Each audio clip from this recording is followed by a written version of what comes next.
Hey, what's up guys, welcome back to another video. Today I'm going to show you how to send iMessage on your iPhone iOS 14. So let's get started without wasting any time. First of all, open message, type on all messages, and now type on the top right corner.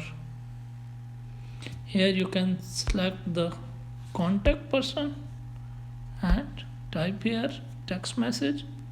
So from here you can select any emoji that you want,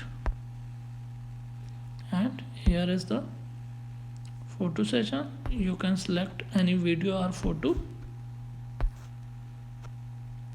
and here are the other emojis. So you can choose anything from here, and here is the. Thanks for watching.